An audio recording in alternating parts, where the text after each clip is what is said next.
Diálogo directo. Son las 17 horas con 16 minutos en medio de la lluvia que soporta la capital de la República en estos precisos instantes. Vamos a iniciar un diálogo con Patricia Carrión. Ella es abogada de la Comisión Ecuménica de Derechos Humanos. Esto que ya viene a constituirse otra tragedia más en medio de la tragedia que ya vive el país, porque es una tragedia humana la que viven los trabajadores de Furukawa, esclavitud en el siglo XXI, que fue denunciado hace algún tiempo atrás, pero que todavía no ha sido resuelto en términos judiciales, en términos laborales. Pero ahora la situación se complica, según conocemos, porque se han detectado casos de coronavirus entre los trabajadores de Furukawa explotados por esta empresa que no sabemos quién mismo es la que la defiende. Muy buenas tardes, Patricia. Pues tiene la palabra para contarnos la versión de cómo está el caso y cómo está la situación de los trabajadores, con quien siempre hemos sido y seguiremos siendo solidarios. Bienvenida. Muchísimas gracias, buenas tardes. Claro, siempre gracias por el espacio a Radio Pichincha y un saludo a todos los radioescuchas. Bueno, contarles que hay varias novedades en el caso. Lo primero que quiero comentarles es que hemos alertado a las autoridades de salud, de trabajo, sobre la difícil situación que ahora están padeciendo los trabajadores.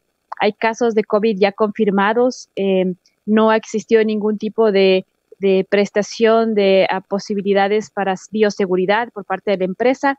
La empresa ha continuado trabajando a pesar de que entendemos que no tiene o no presentó los protocolos correspondientes al COE cantonal y provincial para poder continuar laborando y sin prestar las debidas medidas de bioseguridad para evitar los contagios y propagación del virus. No hemos sido, digamos, atendidos todavía por esta denuncia por parte de las autoridades estatales y también hemos recibido durante estas últimas semanas denuncias de los propios trabajadores y trabajadoras de que las jornadas laborales son jornadas de aproximadamente 12 horas. La empresa les está haciendo trabajar de esta manera, sin las seguridades como menciono, y en condiciones bastante iguales que desde hace muchísimos años. Las condiciones laborales no han cambiado. Sabemos también que les transportan a los trabajadores y trabajadoras desde el Santo Domingo, desde Patricia del Pilar, en camiones de manera asignada para llevarlos a las haciendas, y en las haciendas tampoco les prestan, o sea, existen, digamos, medidas sanitarias, no hay mascarillas, no existe agua potable para que se laven las manos, no hay ningún tipo de salubridad, y por lo tanto están en un grave riesgo a la salud y a la vida de estas personas. Y lo segundo, que es bastante grave, es el día de hoy emitimos una alerta y una denuncia pública a propósito de la revista, digamos, lo que revista Plan B sacó hace 2 días a propósito de la información que ha recabado esta revista, y es que el nuevo gerente de operaciones es Byron Flores, que fue el viceministro de Agricultura hasta enero de este año. Este señor, este funcionario público, era el encargado del caso en el MAGAP, y era quien tenía la potestad de poder expropiar la tierra de la empresa cuando se verificaron ya estas irregularidades en el marco de la ley de tierras. Ahora es el nuevo gerente de operaciones y entendemos que existe, por supuesto, un conflicto de intereses. Seguramente existió también antes un conflicto de intereses y, por lo tanto, este caso está en entredicho, y queremos advertir a las autoridades que se realice una investigación exhaustiva a las acciones de este funcionario público cuando fue viceministro del MAGA, porque creemos que en efecto hubo conflicto de intereses y por ello, por ejemplo, varias de los pedidos de los trabajadores no fueron resueltos por el Estado. Ahora se entiende evidentemente por qué es que nadie le hace justicia a los trabajadores de esta empresa que sigue haciendo de las suyas. Patricia, yo le quiero pedir que le recordemos a la ciudadanía por qué se inició un juicio penal en contra de Furukawa, que pues inclusive conmocionó no solamente a los ecuatorianos, sino a nivel internacional. Hagámosle acuerdo a la ciudadanía para que nunca la memoria se pierda, por favor. Furukawa Plantaciones SEA del Ecuador es una empresa bacalera, la primera exportadora en el país, que durante 56 años mantuvo en relación de esclavitud moderna o servidumbre de la gleba alrededor de 1.200 personas, según datos del propio gobierno nacional.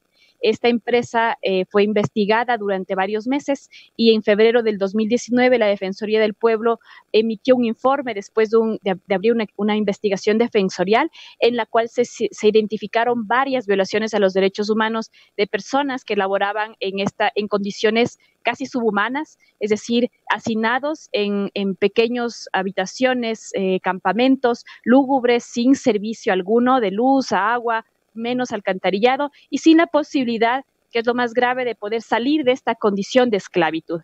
En varios organismos internacionales, inclusive relatores y mecanismos de Naciones Unidas, fueron muy enfáticos con el Estado en pedir la información y exigir que estas condiciones no puedan existir en el país. El propio Estado inclusive sancionó, entre comillas, a la empresa. El Ministerio de Trabajo sancionó por una vez a la empresa por trabajo infantil, y a partir de este informe de la Defensoría del Pueblo del 2019, resulta que enviaron a la Fiscalía esta investigación y la Fiscalía abrió de oficio una investigación penal en contra de la empresa por varios delitos, entre ellos trabajo infantil, trata de personas y otras formas de servidumbre. Además de esto, los propios trabajadores y trabajadoras, luego de casi un año de estar sentados en una mesa de diálogo con el gobierno, entre comillas, para solucionar el conflicto de manera amistosa, después de un año fue infructuosa toda acción del Estado, del gobierno central, de poder solucionar el problema y jamás llegaron a reparar los derechos de los trabajadores. Por ese hecho es que el Comité de Solidaridad y la CEDU patrocinó a un grupo de estos trabajadores que ahora están frente a la justicia pidiendo reparación integral por medio de una acción de protección y medidas cautelares. ¿Quién está detrás de la protección a los dueños de Furukawa? Porque no queda otra más alternativa que preguntarle eso, Patricia, porque no puede ser posible que durante tanto tiempo no se haga absolutamente nada. Hay un juicio que está en las cortes penales, pero sin embargo, al parecer no avanza este juicio, ¿o cómo está el proceso? Bueno, yo siento y creemos firmemente que el Estado ha sido cómplice de las acciones que la empresa Furukawa Plantaciones SEA del Ecuador ha mantenido durante estos años. El gobierno nacional y todas las entidades del Estado tienen la información, tienen los informes, hicieron varias visitas, existen indicios para poder sancionar inclusive a la empresa por varios delitos e infracciones administrativas, y de hecho debería ya haberse dado la expropiación de la tierra de esta empresa y varias otras sanciones más que todavía están en veremos en el Ministerio de Trabajo. Digo que el Estado es cómplice porque no entendemos de qué manera es que una empresa de esta magnitud, digamos, que ha violado sistemáticamente derechos, todavía sigue elaborando. Y no hay nadie que le diga o que le diga a la empresa que tenga que cumplir con sus obligaciones y que finalmente se llegue a la reparación que los trabajadores buscan. Este proceso penal está en fase de investigación previa ya más de un año. Bueno, es así, en procesos penales es largo, digámoslo así. Y es tan grave, digamos, la situación de los trabajadores que incluso la propia justicia en Santo Domingo, que dicho sea de paso, también es influenciada, por supuesto, por los intereses económicos de varias empresas. Es tan grave lo que sucedió que el juez no tuvo otra opción, decimos nosotras, que emitir medidas cautelares frente a los desalojos abruptos que la empresa hacía, tumbaba los campamentos para deshacerse de las personas que vivían ahí y evitar que las denuncias sigan existiendo y que la gente siga luchando por sus derechos. Este hecho, bochornoso de conocer que el viceministro del MAGAP, que tenía en sus manos el caso, a quien se le delegó por parte del gobierno el tratar el caso y que te podía, digamos, expropiar la tierra, sea ahora el gerente de la empresa, no es un hecho que lo desconocíamos, es decir, nosotras sí sabíamos y sentíamos que existían conflictos de intereses en el gobierno, por eso es que la empresa Furukawa jamás dejó de trabajar en la medida en la que debía de haberlo hecho y tampoco se le exigió la reparación integral o se le sancionó de manera real. Nosotras pedimos a las autoridades, a la Fiscalía, a la Contraloría General del Estado que investigue los hechos que este funcionario público al menos ha realizado en el MAGAP durante este tiempo, porque sí nos parece muy bochornoso que ahora defienda, ahora del lado de la empresa, los intereses de la empresa, pero obvio, también los defendió cuando era funcionario público del MAGAP. ¿Qué capitales económicos y políticos están detrás de esto? Porque yo creo que hay que descubrir eso. Es que ya se ha hecho todo, pero nadie hace caso. Ahí hay un poder, ¿no? Ahí hay un poder económico y político, evidentemente, que no permite que las cosas se solucionen, porque están clarísimas, y ha pasado más de un año, Patricia. Sí, es decir, si ustedes recordarán cuando empezó, digamos, el caso FedExport, la Federación de Exportadores Agrícolas del Ecuador envió una carta al presidente Moreno indicando que le parecía el colmo que este caso haya salido a la luz y que las autoridades estén prestando atención a los denunciantes. Pues claro, todas las empresas exportadoras y en efecto en el país no es de ahora, es muy sabido que la agroindustria y la agroindustria de exportación en el país se basa en la explotación laboral. Hay varias empresas, al igual que Furukawa, que están, digamos, tratando a sus trabajadores de la manera en la que hace Furukawa, y ese ha sido el modus operandi común en el agro del país. Y en efecto, los intereses económicos que mueven esta situación son grandes. Puedo decir que el país o algunos de los funcionarios probablemente se benefician muchísimo de la existencia de estas empresas porque en efecto le da réditos económicos interesantes a un sector del sector político del país. Yo no puedo decir nombres ahora, pero es más que evidente que hay conflicto de intereses ahora al saber que el viceministro es parte de la empresa, ¿no? No se puede tapar el sol con un dedo y ahí creo que es importantísimo que las autoridades hagan una investigación real. Ahora, la crisis evidentemente de los trabajadores de Furukawa se ha agravado con la situación de la pandemia, como usted ya describió, Patricia. ¿Se conocen, repítanos si es necesaria esta información, cuántos casos de COVID-19 hay entre los trabajadores, si es que hay lamentablemente víctimas, han sido atendidos de manera urgente, sanitaria, hay las atenciones, etcétera, etcétera, para que quede bien clarito cómo está la situación? Bueno, hasta donde conocemos, que es lo poco que podemos conocer de boca de los trabajadores y trabajadoras, existen alrededor de 18 casos. Hay varias familias que están, digamos, en contacto permanente con personas que creen que tienen la infección. Hay trabajadores que entendemos que siguen trabajando a pesar de estar con síntomas o a pesar de estar incluso contagiados. Y las autoridades sanitarias no han llegado todavía a las instalaciones de la empresa. Hemos solicitado hace más de una semana que el Ministerio de Salud vaya.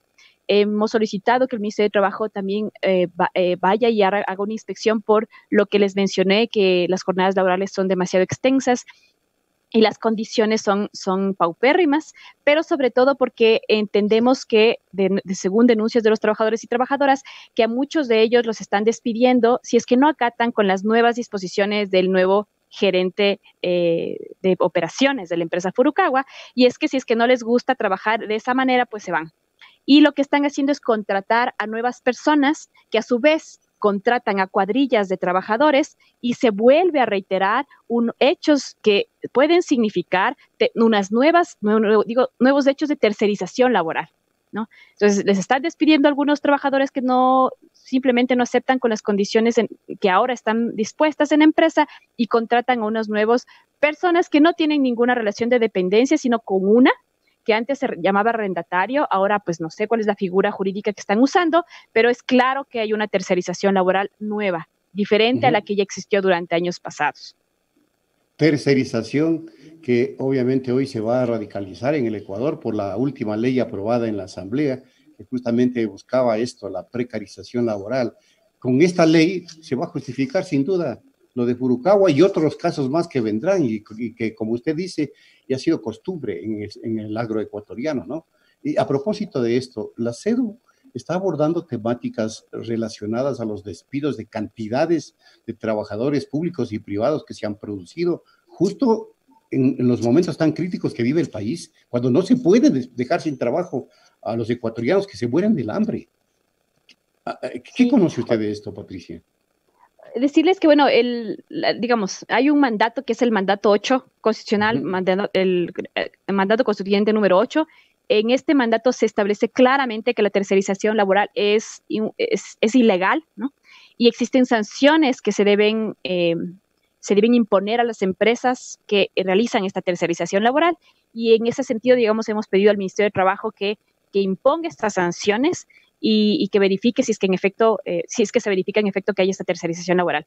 Pues sí, desde la CEDU hemos conocido varios casos de trabajadores y trabajadoras que han sido despedidas de manera intempestiva o que han suscrito pues nuevos contratos o cambio de modalidad de contrato, que significa, por un lado, la pérdida de sus derechos laborales y por otro lado, el menoscabo de su condición de subsistencia. Hay decenas, cientos de trabajadores que se han quedado en las calles y que han sido despedidos de manera irregular, y la CEDU ha denunciado varios casos ya y de hecho estamos patrocinando algunos de ellos.